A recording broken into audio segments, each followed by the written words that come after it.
This audiovisual presentation is all about technology as a way of revealing. Sa ating mundo ngayon, hindi mapagkakailang ang teknolohiya ay nagdudulot ng malaking epekto sa ating buhay at sa lipunan. Ngunit ang tanong, mayroon ba tayong mas malalim na pangunawa sa tunay na essence ng technology? Sa pag-aaral ng konsepto ng technology as a way of revealing, ating tatalakayin ang mga iba't ibang aspeto ng teknolohiya na hindi lamang patungkol sa pagiging isang kagamitan o isang aktibidad ng tao. Ito rin ay naglalayong magpakita ng isang malalim na katotohanan tungkol sa ating relasyon sa mundo at sa ating sarili bilang mga tao. For the first part, let's talk about the essence of technology. So meron po siyang dalawang definition. For the instrumental definition, technology can be considered as a means to an end or a way to achieve a goal. In other words, we use technology to help us reach the things we want to achieve or attain. For the instrumental definition, ang teknolohiya ay isang paraan upang makamit ang isang layunin. Ibig sabihin, ang teknolohiya ay ginagamit natin upang matulungan tayo sa pag-abot ng mga bagay na nais nating makamit o maabot. Halimbawa, kung ang ating layunin ay makapagsagawa ng mabilis at maaasahang komunikasyon, gagamitin natin ang teknolohiya tulad ng telepono o internet. Sa pamamagitan nito, mas magiging madali para sa atin ang makipag-ugnayan sa ibang tao, makakuha ng mga impormasyon na kailangan natin o maipahayag ang ating saloobin.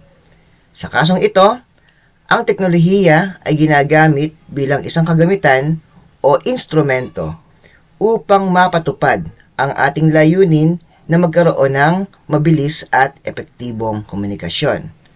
Ang teknolohiya ay hindi ang layunin mismo, kundi ang kasangkapan na ginagamit natin upang maabot ang layuning iyon. For the other definition, we have here anthropological definition. Sabi dito, technology is a human activity. This means that it is related to the actions and efforts of people. So, ayon sa definition ito, ang teknolohiya ay isang gawain ng tao.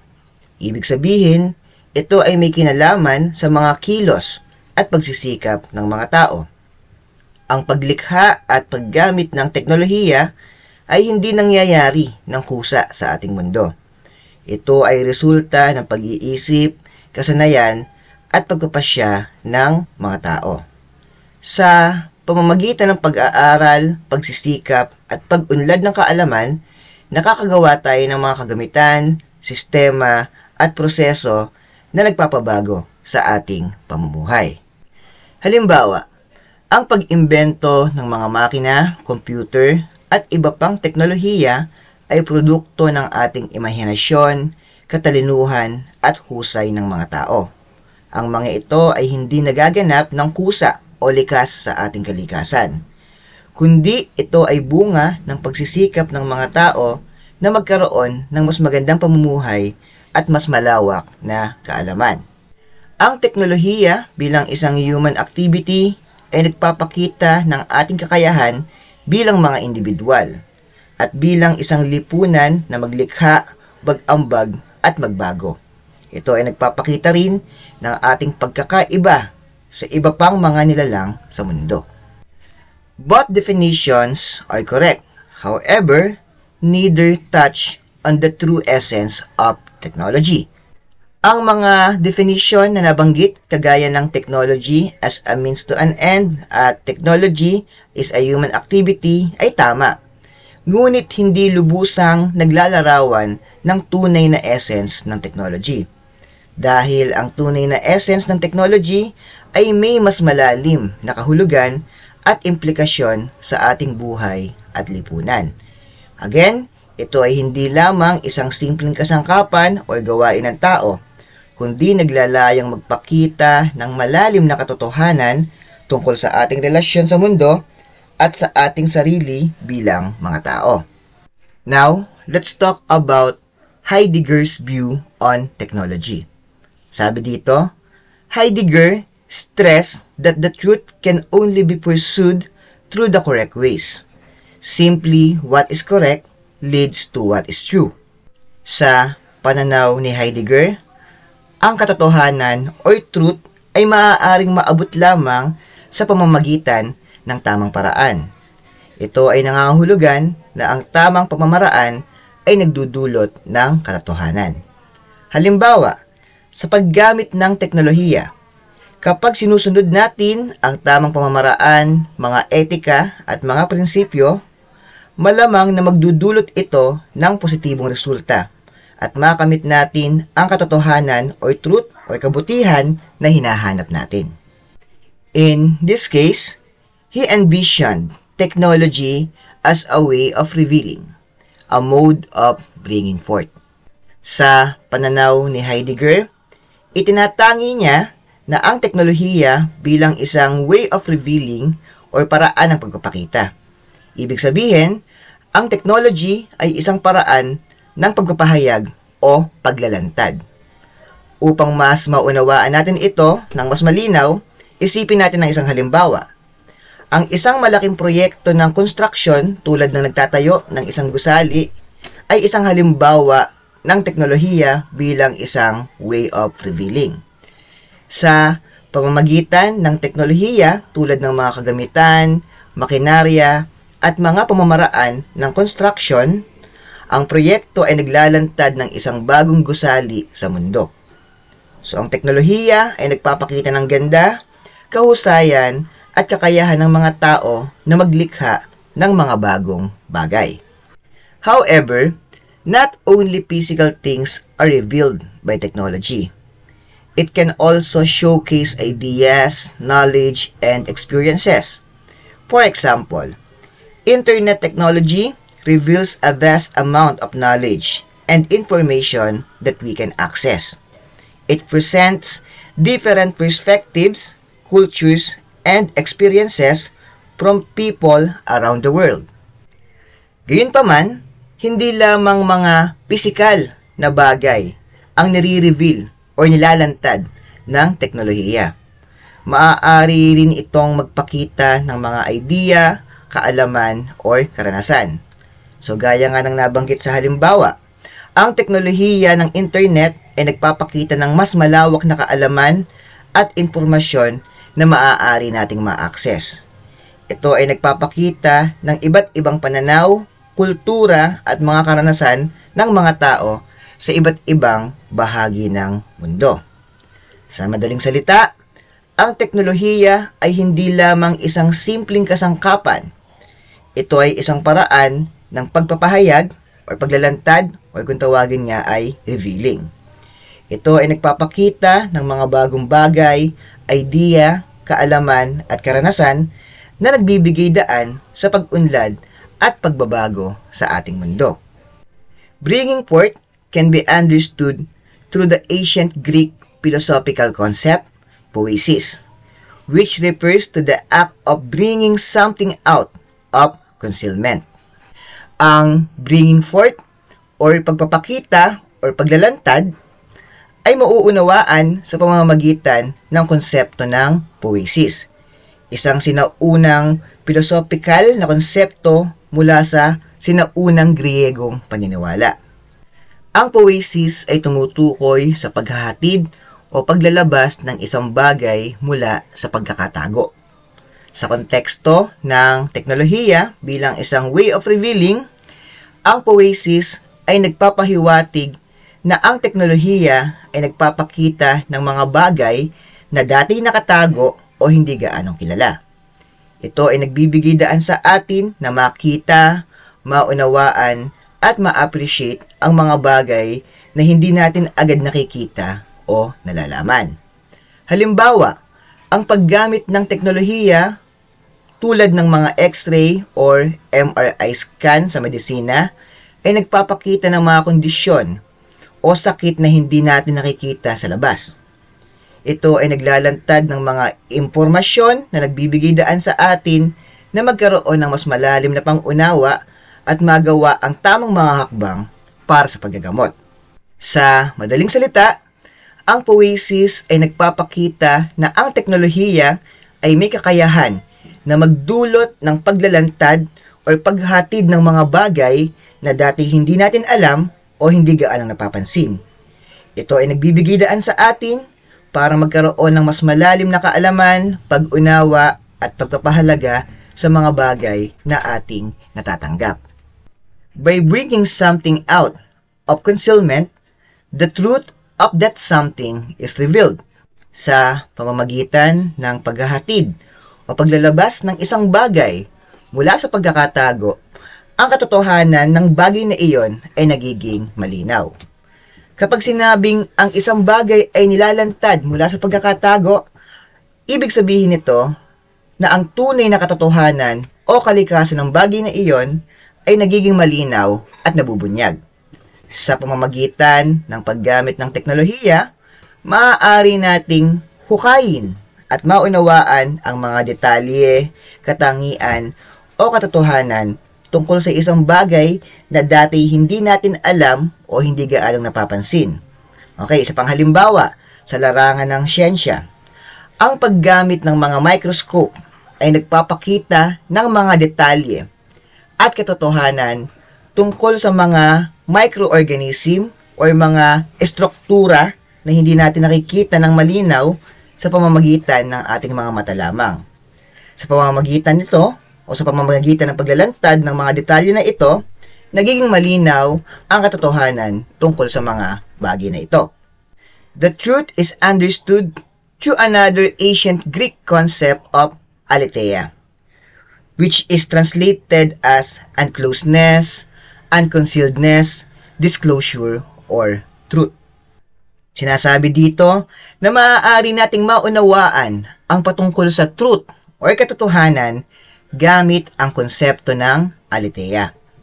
Ang aletheia ay isinasalin bilang uncloseness, unconcealedness, disclosure, o truth. Sa konteksto ng aletheia, ito ay tumutukoy sa pagiging bukas o pagkakalantad ng isang bagay. Ibig sabihin, ang katotohanan ay lumalabas o nagiging malinaw kapag ang isang bagay ay hindi na nakatago o hindi na itinatago.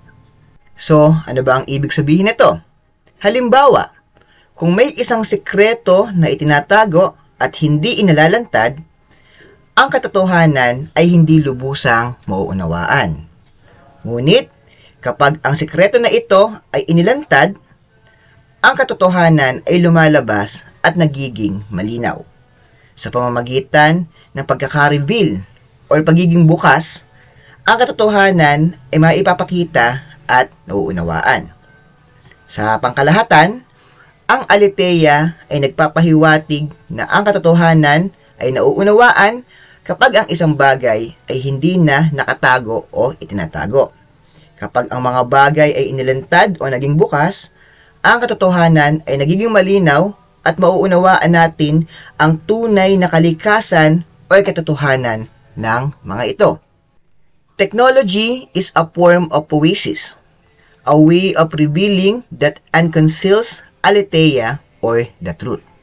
Ang teknolohiya ay isang uri daw ng poesis o paraan ng pagpapahayag na naglalantad ng aletheia o katotohanan. Sa pamamagitan ng teknolohiya, naglalantad tayo ng mga bagay na dati nakatago o hindi gaanong napapansin. Ang mga teknolohikal na kasangkapan, proseso, at mga sistema ay nagbibigay daan sa atin na makita at maunawaan ang mga katotohanan na hindi agad natin nakikita o nalalaman. Halimbawa, ang mga advanced na imaging technology tulad ng MRI o CT scan ay nagpapakita ng mga detalye at katotohanan tungkol sa loob ng ating katawan na hindi natin nakikita ng malinaw sa pamamagitan ng simpleng paningin. So gamit ng ito ay naglalantad ng mga impormasyon na nagbibigay daan sa mga doktor na ma-diagnose ang sakit o kondisyon at magbigay ng tamang paggamot. In philosophy, techne resembles the term episteme that refer to the human ability to make and perform. Techne is also encompasses knowledge and understanding. Sa philosophy, ang tekne ay katulad ng terminong episteme na tumutukoy sa kakayahan ng tao na gumawa at mag-perform. Ang tekne ay naglalaman din ng kaalaman at pag-unawa. Ang tekne ay tumutukoy sa kakayanan ng mga tao na gumawa o magamit ang mga kasanayan at pamamaraan upang makabuo ng mga bagay. Ito ay hindi lamang tungkol sa pisikal na paggawa, kundi pati na rin sa paggamit ng kaalaman at pangunawa sa pagbuo ng mga kahalintulad na mga bagay. In art, it refers to tangible and intangible aspects of life. Sa sining naman daw, ang tekne ay tumutukoy sa mga tangible and intangible na aspeto ng buhay. Ang tekne sa konsepto ng sining ay naglalaman ng mga konkreto at hindi konkreto na elemento na nagpapahayag ng mga karanasan, damdamin at mga ideya. Ito ay hindi lamang tungkol sa material na bagay katulad ng pintura, canvas o mga kagamitan, kundi pati na rin sa mga emosyon, konsepto at kahulugan na ipinahahayag ng sining. Halimbawa, sa larangan ng musika. Ang tekne ay naglalaman ng mga instrumento, nota, at mga teknikal na aspeto ng pagtugtog. Ngunit ito rin ay naglalaman ng mga emosyon, mga mensahe, at mga karanasan na ipinahahayag ng musika. Ang mga tunog at melodiya na nagiging mga daan upang maipahayag ang mga intangible na aspeto ng buhay tulad ng kaligayahan, kalungkutan, pag-asa, at pag-ibig. The Greek understood tekne in a way that it encompasses not only craft but other acts of mind and poetry. Sa pananaw naman ng mga Griego, ang tekne ay hindi lamang tumutukoy sa kasanayan sa paggawa, kundi pati na rin sa iba pang mga aktibidad ng isip at panulaan. Pag sinabi nating poetry, ito yung paggawa ng tula.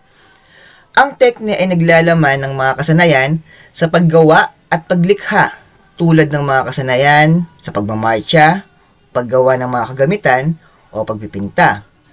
Ngunit ito rin ay naglalaman ng iba pang aktibidad ng isip tulad ng filosofiya, matematika at iba pang mga disiplina na naglalayong maunawaan at bigyang kahulugan ang mundo. Bukod pa rito, ang tekne ay naglalaman din ng sining, ng panulaan o paglikha ng mga tula na nagpapahayag ng mga damdamin, karanasan at mga ideya. Halimbawa, ang isang tao na may tekne sa musika ay hindi lamang magaling sa pagtugtog ng isang instrumento. Ngunit maaari rin siyang gumawa ng mga kanta o komposisyon na nagpapahayag ng kanyang mga emosyon at karanasan. Ang tekne sa filosofiya ay hindi lamang tungkol sa pag-aaral ng mga konsepto at teorya. Ngunit naglalaman din ito ng kakayanan na mag-isip ng malalim at magbigay ng kahulugan sa mga katanungan ng buhay. Next, let's talk about technology as poesis. So, does modern technology bring forth or challenge forth? First, let's discuss the meaning of bring forth and challenge forth. So, sabi dito, for bring forth, it refers to the act of revealing, presenting, or bringing something into existence or recognition. Ang bringing forth or paghahayag ay tumutukoy sa pagpapakita o paglalantad ng mga bagong bagay, idea, o karanasan sa mundo. Ito ay nagbibigay daan sa atin na makita at maunawaan ang mga aspeto ng buhay na dati hindi natin agad nakikita o nalalaman. Sa konteksto ng teknolohiya, ang paghahayag ay nagaganap kapag ang bagong teknolohikal na pagpapaunlad ay nagdudulot sa mga bagong oportunidad, mga solusyon o mga kaalaman na hindi natin alam o nagagawa. Halimbawa, sa larangan ng teknolohiya, ang paglabas ng mga bagong smartphone model ay isang halimbawa ng bringing forth.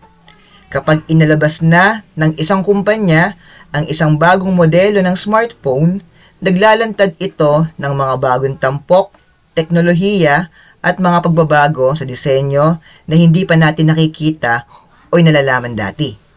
Ito ay nagdudulot ng mga bagong oportunidad at karanasan sa mga gumagamit ng smartphone. Next is the challenge port.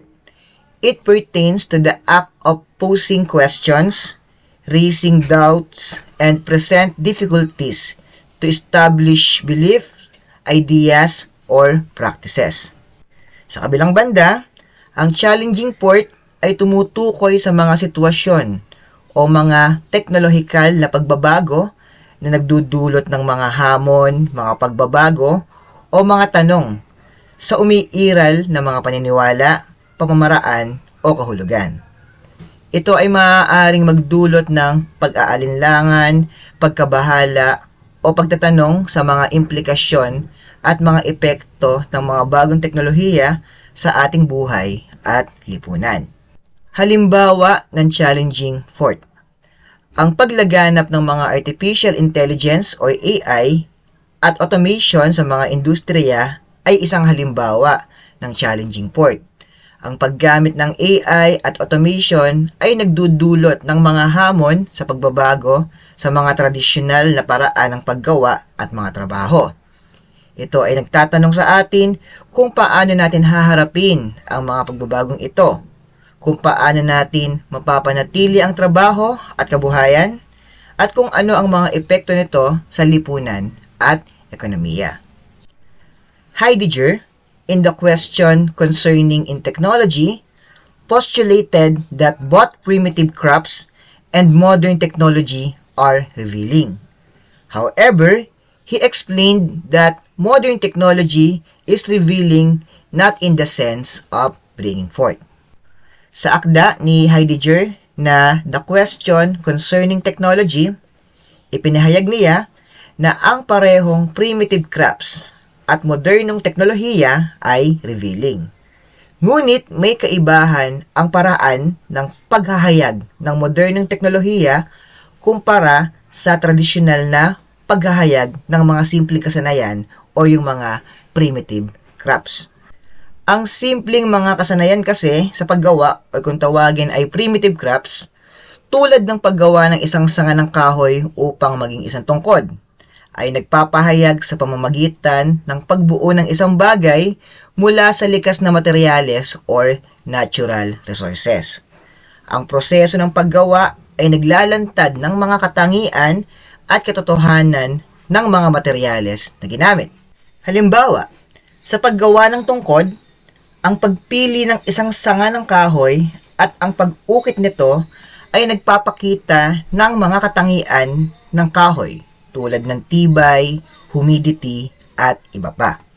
Sa kabilang banda, ang modernong teknolohiya ay nagpapahayag hindi sa pamamagitan ng paglikha ng mga bagay mula sa mga likas na materyales or natural resources, kundi sa pamamagitan ng paggamit ng mga pinag-isipang konsepto at mga proseso. Ito ay naglalantad ng mga bagong posibilidad at pagbabago sa pamamagitan ng paggamit ng mga teknolohikal na kasangkapan at mga sistema. Ang modernong teknolohiya ay nagpapakita ng mga katangian at katotohanan ng mga konsepto at proseso na ginagamit upang makabuo ng mga teknolohikal na solusyon. Halimbawa, ang isang smartphone ay nagpapakita ng mga katangian ng modernong teknolohiya tulad ng connectivity, bilis ng proseso, at iba pa. Revealing of modern technology is not a bringing forth, but a challenging forth. Ipinahayag din ni Heidegger na ang modernong teknolohiya ay hindi katulad ng bringing forth o yung paghahayag sa tradisyonal na kahulugan. Sa halip, ang paghahayag ng modernong teknolohiya ay isang challenging forth. Modern technology challenges nature by extracting something from it and transforming, storing, and distributing it. It makes people think how to do things faster, more effectively, with less effort. Sinasabi dito na ang modernong teknolohiya ay nagdudulot ng challenges sa kalikasan sa pamamagitan ng pagkuha ng mga likas na yaman at paggamit nito upang magkaroon ng produkto at serbisyo. Ito ay naglalaman ng pagmimina ng mga mineral, pagpuputol ng mga puno, at iba pang mga gawain na nagdudulot ng pagbabago sa ecosystem. Ang pagbabago sa kalikasan na dulot ng modern technology ay nagtutulak sa atin na mag-isip kung paano gagawin ang mga bagay ng mas mabilis, mas epektibo, at mas kaunting pagsisikap o kung tawagin nga ay less effort. Halimbawa, ang paggamit ng mga makinarya at teknolohiya sa agrikultura ay nagresulta sa mas mabilis na proseso ng pagtatanim, pag-aani, at pagproseso ng mga produkto. Ito ay nagdudulot ng mas malaking produksyon at mas mabilis na paghahatid ng mga agricultural na produkto. Gayun din, ang paggamit ng mga teknolohiya sa komunikasyon at transportasyon ay nagpapadali sa ating na makipag-ugnayan at maglakbay ng mas mabilis sa mas madaling paraan. Challenging forth reduces object as standing reserve or something to be disposed of by those who can enframe them, the humans. Sa konteksto ng challenging forth, tinutukoy nito ang proseso ng pagtingin sa mga bagay or objects bilang standing reserve or bilang isang bagay na naghihintay na magamit or madispose. Sa madaling salita, ang challenging forth ay ang pagtingin natin sa mga bagay na ito, hindi bilang may sariling halaga or kahalagahan, kundi bilang mga tool or instrumento lamang na naghihintay na magamit para sa ating mga pangailangan. Halimbawa, isipin natin ang isang puno sa isang kagubatan. Sa natural na kalagayan nito, ang puno ay may sariling halaga at kahalagahan. Ito ay tirahan ng mga hayop, nagbibigay ito ng oxygen, at nagpapanatili sa balanse ng ating ecosystem. Ngunit kapag tayo ay nag-challenging forth, nagbabago ang pagtingin natin sa puno. Hindi na natin ito nakikita bilang mahalagang parte ng ecosystem, kundi bilang isang standing reserve, isang bagay na naghihintay lamang na magamit. So sa halip na makita ang kahalagahan nito sa ecosystem, nakikita natin ito bilang isang posibleng material para sa paggawa ng papel o isang posibleng lugar para sa isang bagong gusali or estruktura. This is evident in a way of people exploit natural resources with very little concern for the ecological consequences that come with it.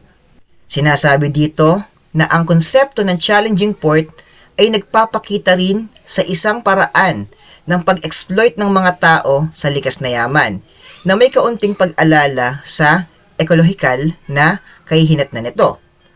Kapag tayo ay nag-challenging forth sa mga likas na yaman, ang ating pangunahing layunin ay madalas na pagkuha o paggamit ng mga ito para sa ating pangsariling pangailangan at kagustuhan.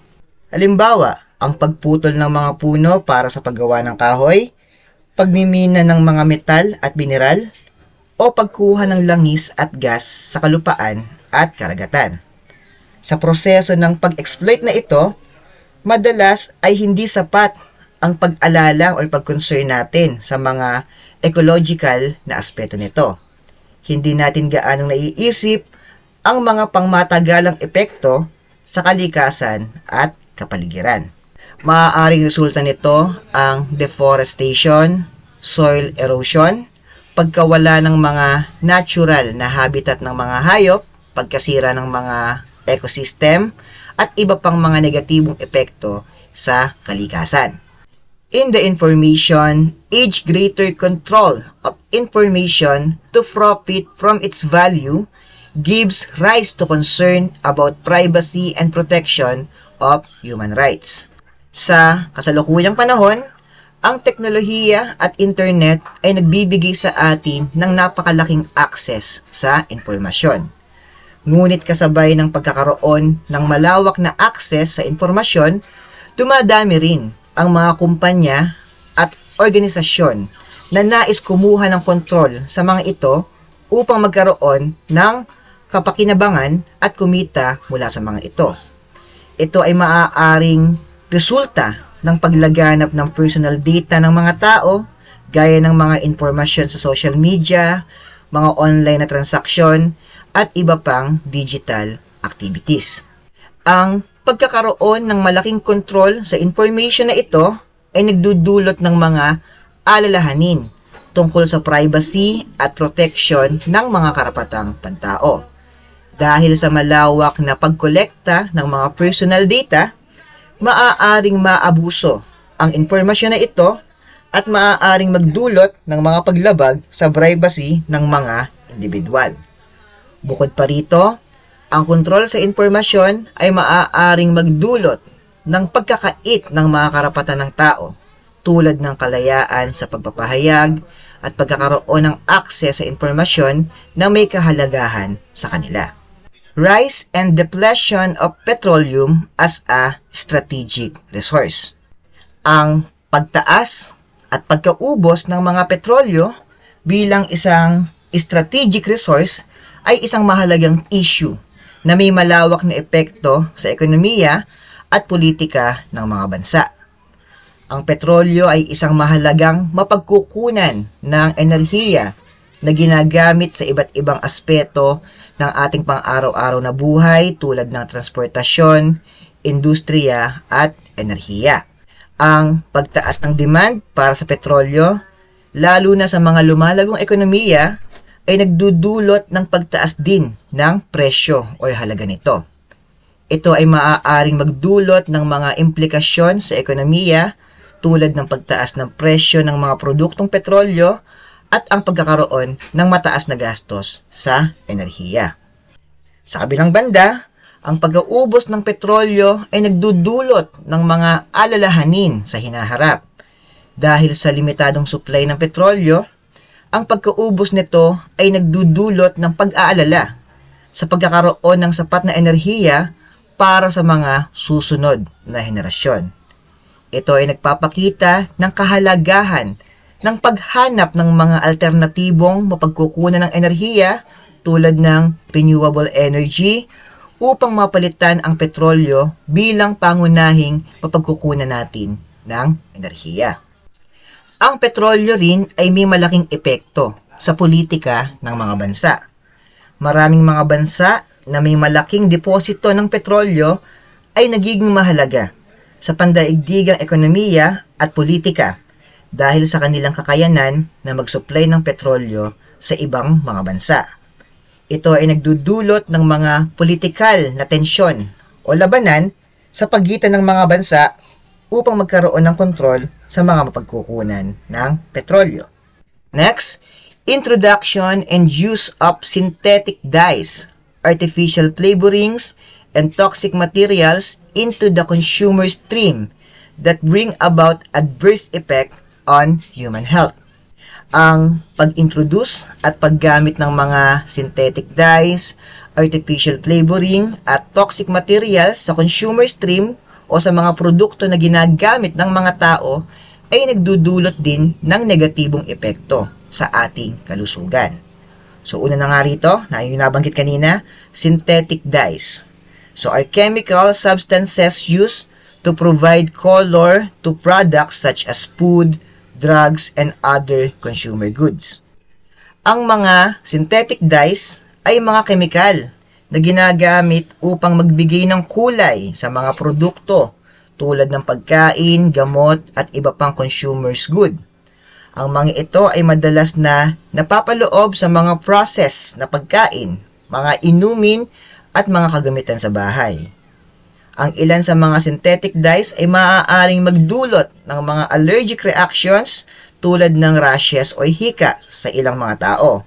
Bukod pa rito, may mga pag-aaral na nag-uugnay ng ilang mga synthetic dyes sa mga problema sa pag-uugali ng mga bata sa ngayon. Next is artificial flavorings. So artificial flavorings are chemical substances used to provide taste or aroma to food and beverages. Yung mga artificial flavorings naman ay mga kemikal na ginagamit upang magbigay ng lasa o aroma sa mga pagkain at inumin. Ang ilang artificial flavorings ay maaari ding magdulot ng mga sensitivities or allergic reactions sa ilang mga tao. Bukod pa rito, ang ilang artificial flavorings ay maaaring maglaman ng mga kemikal na maaaring magdulot ng mga negatibong epekto sa kalusugan, tulad ng carcinogens o mga kemikal na maaaring magdulot ng cancer. The use of toxic materials in consumer products is another issue that can have adverse effects on human health. Some products such as cleaning agents, personal care products, and household materials may contain chemicals that can cause illness and disabilities. Ang paggamit ng toxic materials sa mga consumer products ay isa pang issue na nagdudulot ng mga epekto sa kalusugan ng tao. Ang ilang mga produkto tulad ng mga cleaning agents, personal care products at mga materyales sa bahay ay maaari maglaman ng chemical na maaaring makapagdulot ng mga sakit o kapansanan sa kalusugan. So ang mahabang exposure sa mga toxic materials ay maaaring magdulot ng mga problema sa respiratory, hormones at iba pang sistema ng ating katawan. Ang mga isyong ito ay nagpapakita ng kahalagahan ng pagiging maingat sa paggamit at pagpili ng mga produkto na ating ginagamit. Mahalagang maging maalam sa mga sangkap at kemikal na ginagamit sa mga produkto na ating binibili at kumonsulta sa mga profesional sa kalusugan kung may mga allergic o mga sensitivities tayo. Ang pagpili ng mga natural or organic na produkto ay maaaring maging isang paraan upang maiwasan ang mga negatibong epekto sa kalusugan na maaaring dulot ng mga synthetic dyes, artificial flavorings, at toxic materials. Used to write-in agents in agriculture that possess threats to food safety and health security. Ang mga kemikal na ginagamit bilang agents sa agrikultura ay nagdudulot din ng mga banta sa kaligtasan ng pagkain at seguridad ng kalusugan. Sa agrikultura, ang mga kemikal na ito ay ginagamit upang kontrolin ang mga peste, mga kulisap, at mga sakit na maaaring makaapekto sa mga halaman at hayop na kinakain natin. Gayunpaman, ang paggamit ng kemikal na ito ay nagdudulot ng mga posibleng epekto sa kalusugan ng tao at sa kaligtasan ng pagkain. Una, ang mga kemikal na ito ay maaaring mag-iwan ng mga residue sa mga produktong agrikultural tulad ng mga prutas, gulay at iba pang mga pagkain. Ang mga residue na ito ay maaaring mapunta sa ating katawan kapag kinain natin ang mga ito. Ang matagalang pagkalantad sa mga kemikal na ito ay maaaring magdulot ng epekto sa ating kalusugan, tulad ng problema sa hormones, cancer, at iba pang mga sakit. Pangalawa, ang paggamit ng mga kemikal na ito ay maaaring magdulot ng mga epekto sa kapaligiran. Ang mga kemikal na naglalaman ng mga pesticides ay maaaring makaapekto sa kalidad ng lupa at tubig at maaaring makasira sa ating natural ecosystem. Ito ay nagdudulot ng mga banta sa kalusugan ng mga hayop, mga insekto at iba pang organismo na bahagi na ng ating ecosystem. Next is Enframing as modern technology's way of revealing. Heidegger distinguished the way of revealing of modern technology by considering it as a process of enframing. Sa pananaw ni Heidegger, kanyang idinistinguish ang paraan ng pagpapakita ng modernong teknolohiya sa pamamagitan ng pagtingin dito bilang isang proseso ng enframing o yung pagkakaroon ng estruktura. Sa tradisyonal na pananaw, ang teknolohiya ay madalas na ituring bilang isang kasangkapan or instrumento na ating ginagamit upang makamit ang mga layunin at pangangailangan nito. Ganun pa man, ayon kay Heidegger, ang modernong teknolohiya ay nagdadala ng isang iba't ibang paraan ng pagpapakita na nagbabago sa ating relasyon sa mundo. Enframing, according to Heidegger, it's akin to two ways. Okay, so ayon sa kanya, ang enframing daw ay may dalawang aspeto, the calculative thinking and the meditative thinking. So unahin natin yung calculative thinking. So humans desire to put an order to nature to better understand and control it. Sa calculative thinking, ang mga tao ay nagtataguyod ng kanilang kakayanan na mag-analyze or mag-calculate upang maayos at maisaayos ang mga bagay-bagay sa kanilang paligid. Halimbawa nito ay ang paggamit ng science and technology upang ma-predict ang mga pattern sa kalikasan, tulad ng mga weather patterns o yung pagkilos ng mga species. Ang layunin nito ay upang makontrol at ma-optimize ang mga resources para mapakinabangan ng tao. For meditative thinking naman, humans allowed nature to reveal itself to them without the use of force or violence. Sa meditative thinking, ang mga tao ay nagiging bukas at mapagbigay sa mga potensyal at posibilidad na maaaring mabuksan o matuklasan sa kanilang kapaligiran. Ang halimbawa nito ay ang pagmamasid sa environment at ang pagpapahalaga sa ganda ng kahalagahan nito, nang hindi sinusubukang kontrolin o baguhin. Ang layunin nito ay maunawaan at ma-appreciate ang natural na katangian ng kapaligiran. Sa mga konseptong ito, pinapakita ni Heidegger na ang ating relasyon sa kalikasan ay hindi lamang tungkol sa kontrol at kaayusan, kundi rin sa pagiging bukas at mapagbigay sa kanyang mga posibilidad. Ang enframing ay nagpapakita ng balanse sa pagitan ng calculative and meditative thinking at ang kahalagahan ng pagpapanatili ng balanseng ito sa ating relasyon sa environment. Tends to be more commonly utilized primarily because humans desire to control due to their fear of irregularity. Karaniwan ding ginagamit ang enframing lalo na dahil sa pagnanais ng tao na magkaroon ng kontrol sa takot nila sa hindi regular o hindi inaasahang mga pangyayari.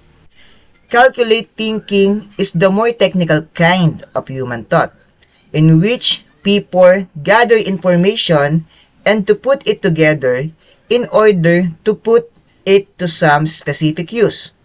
Ang calculative thinking ay isang uri ng pag-iisip na mas teknikal, kung saan nagkakaroon ng pagtitipon ng impormasyon ang mga tao at pinagsasama ito upang magamit sa partikular na layunin.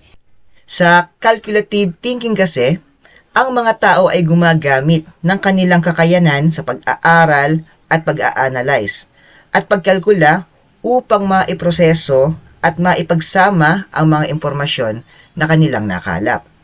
Ito ay ginagawa upang masuri at maunawaan ang mga datos at impormasyon sa isang systematic at logical na paraan.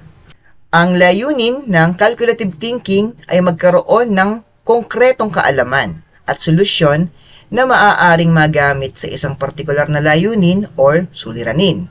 Halimbawa, sa larangan ng agham, ang calculative thinking ay ginagamit upang maunawaan at maipaliwanag ang mga natural na proseso at phenomenon. Sa pamamagitan ng pag-aaral at pagsusuri ng mga datos at eksperimento, ang mga scientists ay gumagamit ng calculative thinking upang maipahayag ang mga batas at teorya na nagpapaliwanag sa mga pangyayari sa kalikasan. Ang calculative thinking ay nagbibigay ng isang estruktura at pamamaraan sa pag-iisip na nagtutulong o tumutulong sa mga tao na maunawaan at kontrolin ang mundo sa kanilang paligid. Ito ay isang proseso na nagpapahintulot sa mga tao na magamit at maipahayag ang kanilang kaalaman at kasanayan sa isang organisadong paraan. And framing is a way of ordering nature to better manipulate it. And framing happens because of how human desires for security, even it fools all of nature as a standard reserve and an instrument of technology to be exploited in the ordering of nature. Sinasabi dito na ito ay isang paraan ng pag-organize o pagkakatukoy sa mga elemento ng ating mundo upang mas magamit ito ng mas effective.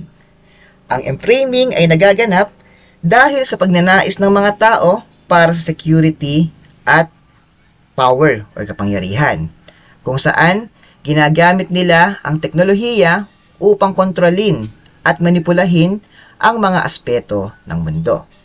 Halimbawa, sa larangan ng agrikultura, ang enframing ay nagpapakita sa paraan ng paggamit ng modern technology upang kontrolin ang mga aspeto ng pagtatanim at pag-aani. Ginagamit ang mga kemikal, mga teknik ng pagsasaka at iba pang mga pagsasaayos upang mapabuti ang produksyon at kontrolin ang mga kondisyon ng pagtatanim. Ang layuning ito ay ang masiguro ang seguridad and productivity ng mga taniman, kahit na ito ay nagresulta sa paggamit ng mga elemento ng mundo bilang mga instrumento ng teknolohiya. Next is destining. So sabi dito, in destining, humans are challenged forth by enframing to reveal what is real. However, this destining of humans to reveal need you carries with the danger of misconstruction or misinterpretation. Sa destining daw, ang mga tao ay tinutulak ng enframing na ipakita ang tunay na katangian ng mga bagay. Ito ay nangyayari dahil sa impluwensya ng teknolohiya at iba pang estruktura na nag-uudyok sa atin na magkaroon ng kontrol at maunawaan ang mundo sa isang partikular na paraan. Ang destining ay naglalayong mabunyag ang katotohanan o realidad ng mga aspeto ng buhay. Gayunpaman, mayroong panganib na kasama ang destining na ito. Dahil sa impluwensya ng enframing, maaaring magkaroon ng maling pagkaunawa o maling interpretasyon sa pagpapakita ng katotohanan. Ang paggamit ng teknolohiya at iba pang estruktura ay maaaring magdulot ng pagkalimita ng ating pananaw at pagkaunawa sa mga bagay. Ito ay maaaring magresulta sa maling interpretasyon ng katotohanan o pagkakaroon ng maling perspective. Halimbawa, ang paggamit ng social media at iba pang online platforms ay nagbibigay ng pagkakataon sa mga tao na magpakita ng kanilang mga opinyon at impormasyon. Gayunpaman, maaaring magkaroon ng maling pagkaunawa o maling interpretasyon sa mga mensahe na ipinahayag. Ang pagkakaroon ng limitadong espasyo at konteksto sa online na mundo ay maaaring magdulot ng pagsasalin ng mensahe at maling interpretasyon ng iba't ibang tao. Okay, next is the dangers of technology. The dangers of technology lies on how humans let themselves be consumed by it. The responsibility of humans is to recognize how to do you become instruments of technology. Ang responsibilidad ng mga tao ay dapat na maunawaan kung paano sila nagiging instrumento ng teknolohiya. Ito ay nangyayari kapag ang mga tao ay hindi kritikal sa paggamit ng teknolohiya at hindi na nag-iisip ng malalim sa mga implikasyon nito. Halimbawa na rito, ang pagiging addict sa mga social media platforms ay maaaring magdulot ng pagkawala ng kontrol at pagkaubos ng oras na dapat sana ay ginugol nila sa ibang mahalagang gawain. According to Paulo Coelho, it is boastful for humans to think that nature needs to be saved, whereas Mother Nature would remain even if human cease to exist.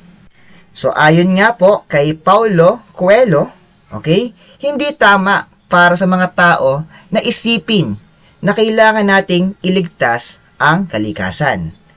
Ang kaisipang daw ito ay nagpapakita ng kayabangan.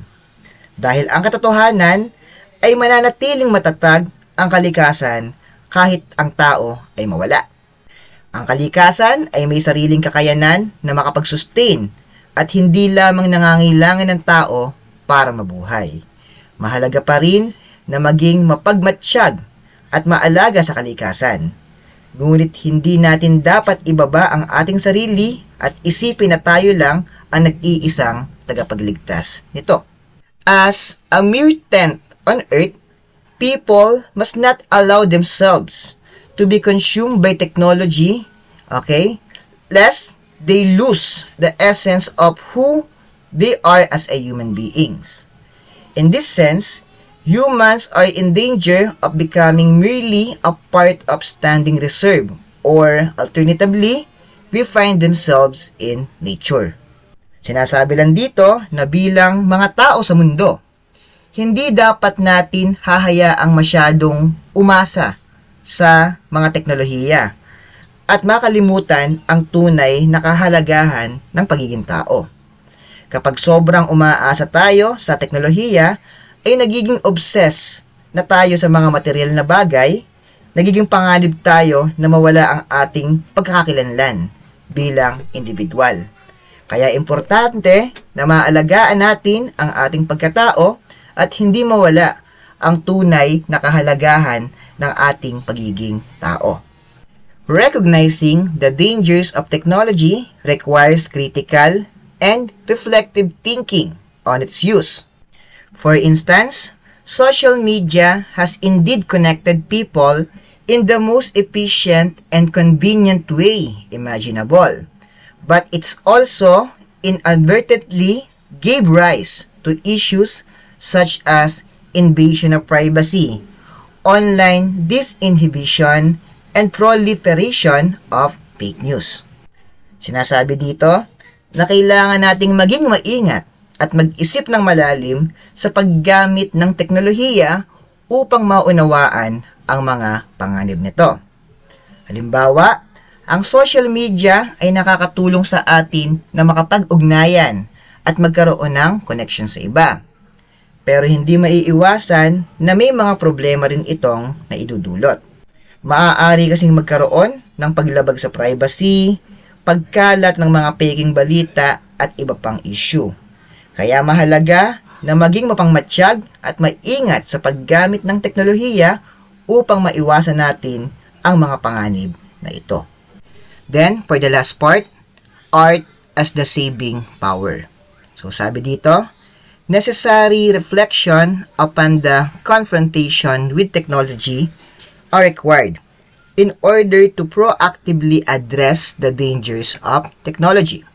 Mahalagang magkaroon ng pagmumuni-muni o reflection sa ating pakikipagharap sa teknolohiya upang maagapan o upang maagap na tugunan ang mga panganib na kaakibat nito. Halimbawa, sa panahon ngayon, Marami sa atin ang umaasa sa mga online platforms tulad ng Netflix for the entertainment. Ngunit may mga pagkakataon na sobrang pagka-addict sa panonood ng mga palabas ay maaaring magdulot ng pagkawala ng tunay na koneksyon sa ibang tao. Kaya mahalagang magkaroon tayo ng reflection at maingat na balanse sa paggamit ng teknolohiya upang hindi tayo mawala sa tunay na kahalagahan ng pakikipag-ugnayan sa kapwa. But, where danger is, grows the saving power also, according to Friedrich Holderlin. Ayon naman sa kasabihan ni Friedrich Holderlin, siya ay nagsabing kung saan may panganib, doon rin umuusbong ang kapangyarihan ng pagliligtas. Ibig sabihin nito, sa mga sitwasyon na puno ng panganib, mayroon din tayong kakayanan na lumaban at malunasan ang mga ito. Heidegger proposed art as the saving power and the way out and framing, and art was simply called techne. It was a single, manifold revealing. At ayon kay Heidegger, ang art ay tinuturing bilang isang kapangyarihan o kapangyarihang nagliligtas at isang paraan upang makalabas sa pagkakasakal or enframing. Sabi niya na ang sining ay dating tinatawag na tekne at ito ay isang uri ng pagpapakita na may iba't ibang anyo. Sa madaling salita, sinasabi ni Heidegger na ang art o sining ay may kapangyarihan na magpakita sa atin ng mga bagay na hindi natin nakikita sa araw-araw na buhay. Ito ay isang paraan upang maipakita ang mga bagay sa iba't ibang paraan at magbigay ng iba't ibang kahulugan sa mga ito. Halimbawa, ang isang painting na nagpapakita ng isang magandang tanawin ng kalikasan. Sa pamamagitan ng sining na ito, maaaring maipakita ang kagandahan ng kalikasan at ang kahalagahan ng pag-aalaga dito. Ang sining ay nagbibigay sa atin ng isang perspective at nagbabago sa ating pangunawa sa mundo. Sa pamamagitan ng art or sining, tayo ay nagkakaroon ng pagkakataon na lumabas sa mga limitasyon ng technology at iba pang aspeto ng modernong buhay. Ito ay isang paraan upang maipakita ang ating kahalagahan bilang mga individual at ang kahalagahan ng mga karanasan at emosyon sa ating buhay. Art encourages humans to think less from calculative standpoint where nature is viewed as an ordered system. Instead, it inspires meditative thinking where nature is seen as art and that without any force and violence. Ang art o sining ay nagpapalawak ng ating pag-iisip at nagbibigay daan upang hindi tayo lamang mag-focus sa mga kalkulasyon. Sa halip, ito ay nagbibigay inspirasyon upang magkaroon ng mas malalim na pag-iisip na nagpapahalaga sa kalikasan bilang isang art.